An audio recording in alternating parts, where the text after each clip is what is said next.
Yeah, 모두 다 빨리 박수 쳐 기다리지 말고 서둘러 Reason that I'm back is to feed you raps I see that you are 배불러 So fly All right, I don't want to let the NFL draft jump on us tomorrow without having discussed it with Steve Kim.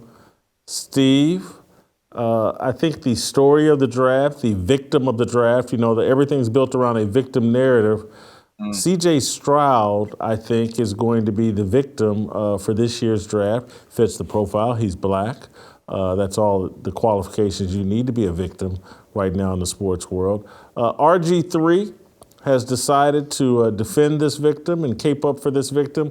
I think some test scores. I don't know if they don't use the Wonderlic anymore, but they use some kind of test, some S2 score or something or whatever. C.J. Stroud did not score very high, and that provoked this from RG3. Am I losing my mind? Am I losing my senses? When did C.J. Stroud become a guy that was going to drop outside of the top 2 or 3 into the top 10? This guy was arguably going to be the number 1 pick in the draft just a couple weeks ago. So whoever's putting out all these rumors and all these stories, you got to take it with a grain of salt because it is 100% lying season when you get this close to the draft. But C.J. Stroud, when you talk about a quarterback, this guy on third down the last 2 years, 85 conversions, only 7 sacks. That is elite level decision making. He's going to allow you to win games now and to win games later. So all I sit here and say is, how can we sit here and say that he is not the second best quarterback in the draft? You watch the tape like I do and you'll understand that he is.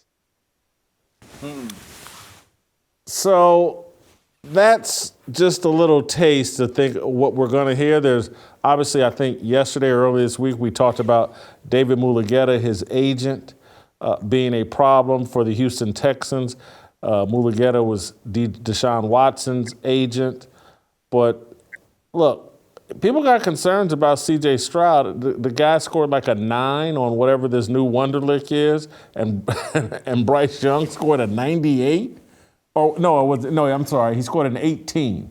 C.J. Stroud scored an 18, and Bryce Young scored a 98.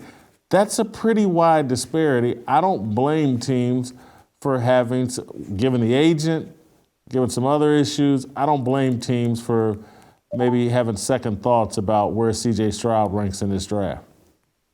Well, obviously that S2 is culturally biased. And by the way, Bryce Young went to Mater Dei High School. That does not surprise me. They're pretty smart over there. Okay, but here's the thing about RG3. It's obvious. He may not like black women. He may not protect them. He loves protecting his black quarterback, so that seems to be his new thing. I mean, should have been a left tackle. Yes, you're right. I'm going to start calling him Anthony Munoz with the protection that he gives on the blind side. But, I mean, he may not want to protect black women. He'll protect his black quarterbacks. He's Captain Save a Black quarterback. I don't get it. Look, I happen to actually agree with RG3 here, though. There are 2 quarterbacks in this draft worthy of being selected in the first half. I think it's Young and C.J. Stroud. I think number 3 and 4, I think there's a wide difference. I'm not a believer in those other 2 guys that we'll talk about a little bit later. But again, I mean, how's this all going to look if all of this is just a bunch of subterfuge and a lot of gamesmanship and someone ends up taking C.J. Stroud in the top 5? I think one thing that hurts him, Jason, that has not been talked about enough, and I don't think it's fair. If you look at the last 8-9 years of the Ryan Day coached and coordinated quarterbacks at Ohio State, they all fit a particular pattern. Highly productive, very good at the college level. They win a lot. They have a lot of talent around them, NFL talent at every spot. But that system seems to be so quarterback friendly, it creates a mirage. Look at the track record of Buckeye quarterbacks the last 7-8 years. And I'm not so sure that perception is not hurting Stroud. Dwayne Haskins. Bust. That didn't work out. Who else you talking? Who was the guy that won the Heisman Trophy? Troy Smith? Troy Smith was more of a system guy, so I didn't think his style was ever going to transfer. But that's all the way back in 2006. You look at Justin Fields, I think it's kind of unfair to label him anything because he's got no help. I actually like Justin Fields. I think they have to get him some help. But here's the reality with C.J. Stroud. The team that he goes to next year, there's a good chance he may actually be working with less talent on the outside. Look at the wide receivers that he's had a chance to work with during his time as the Ohio State starter. Chris Olave looks like he's going to make Pro Bowls. Garrett Wilson may already be an elite receiver. Marvin Harrison Jr. is probably the best receiver in the draft. Jackson Smith and Jigba, who played about 10 snaps this year, he might sneak into the first round. So all of those things matter. I don't think the NFL has this conspiracy that says, okay, we got to pick on this black quarterback that's really good, and let's cost him money. Quarterbacks are at such a premium. In my view, oftentimes they're overdrafted.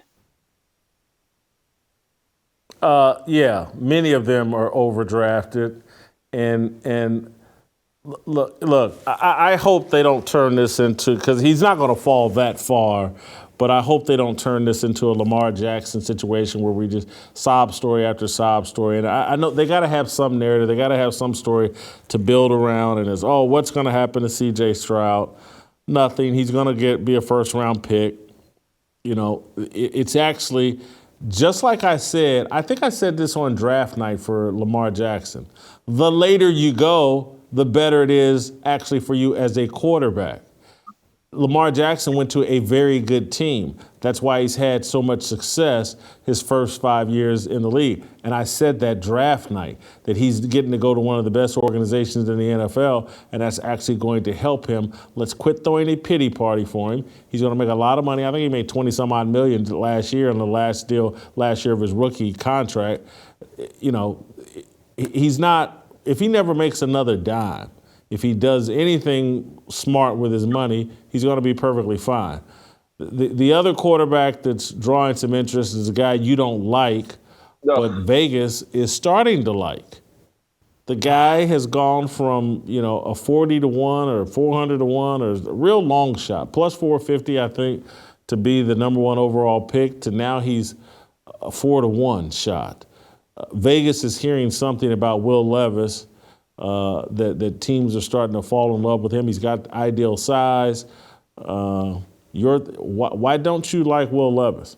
Okay, right here, him going number 2 or number 1, I'm just going to say it. That might be white privilege. Okay, seriously. This is the thing I don't get about Will Levis. There's a reason why he transferred from Penn State.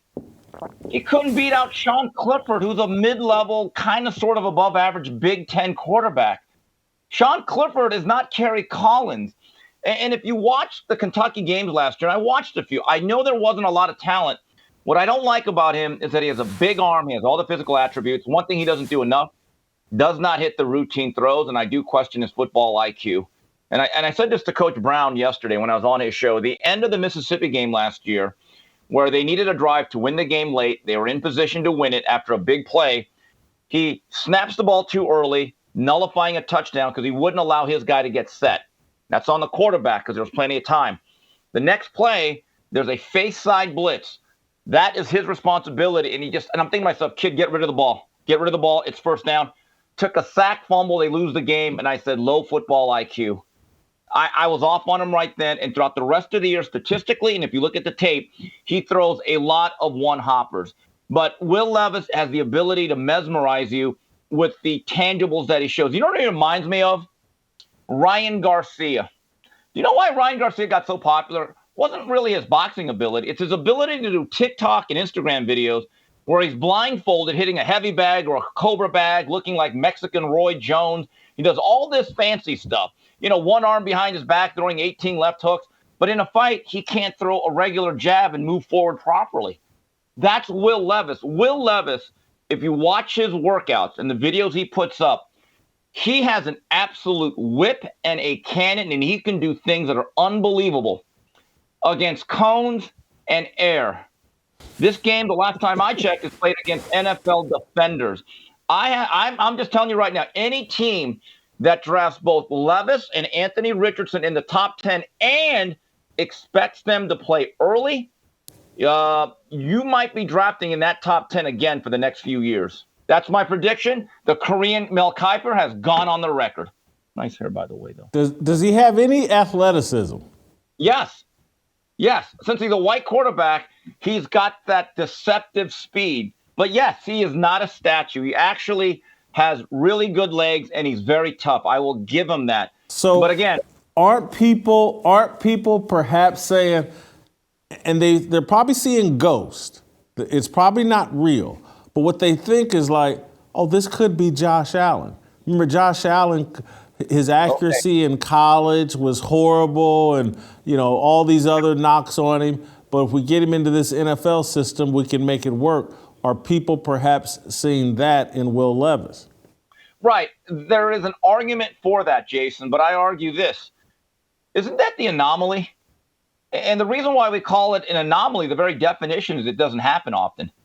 Generally, quarterbacks, and you go back to, let's go back to AR-15. His completion percentage was 53.8 last season, Jason. I mean, that's in an era right now where you're doing bubble screens, pop passes, and smoke screens. Right off the bat, every game has a built-in 12 to 15 completions. If you are not near 60%, or actually in the mid-60s, you are below average in terms of accuracy. Now, systems and players have a lot to do with how you perform, but when I look at Will Levis, I see a guy that will flash. He will give you highlights. He will pop. But what he has not given me enough is enough solid game tape, a big body of work. I say, you know what? Every game, I know what I'm getting, at least 250 yards, and a guy that's going to throw at least 63% every single game. He's really not that guy right now. Finally, Steve, is there any team with more pressure on them in this draft than any other? Not really. The two teams I'm kind of looking at that I believe are in a great position, and I believe, just my view, are the two most fascinating teams because they didn't make the playoffs, but they're not that far, and I think they have great futures. If you look at the Seattle Seahawks and the Detroit Lions, who were the surprise, eye-opening teams last year, Jason, look at the draft board. They have multiple first-round picks, and their first picks are, I think, both in the top 10 area. The Seahawks, I think, have a real interesting decision to make because Jalen Carter is that big-bodied guy. You cannot teach size. And when I saw Seattle last year, I got the sense they needed a war daddy up front. Jalen Carter comes with a lot of baggage. There's been some issues. He's not had a great offseason. But, man, if they can get themselves a plugger inside, he is the type of player that elevates that whole top seven. And as for Detroit, they can go several different directions. And they just need a few parts. They probably need another cornerback. I would love to see what Brad Holmes is going to do because you look at the last 2-3 drafts, Brad Holmes hasn't been good at anybody in restocking the cupboards. The Detroit Lions have 9 draft picks, beginning with the number 6 overall selection in the first round. Yes. When you talk about a team that could use a Jalen Carter, people ran on Detroit. I saw people run on Detroit. Their defense was very disappointing. They got the number 6 and the number 18 pick. They got to shore up their defense. I think they got a rock-solid offensive line. What's the Pinoy, the kid from maybe out of Oregon or something? He's very good. Jared Goff's better than I thought. They got good receivers. I just think they need some defensive help. The Detroit Lions are a team I'm going to keep an eye on. Steve, thank you so much. Enjoy your weekend. Help us grow the Fearless Army. Pound that like button, subscribe to the channel, and share this video with all of your fearless friends.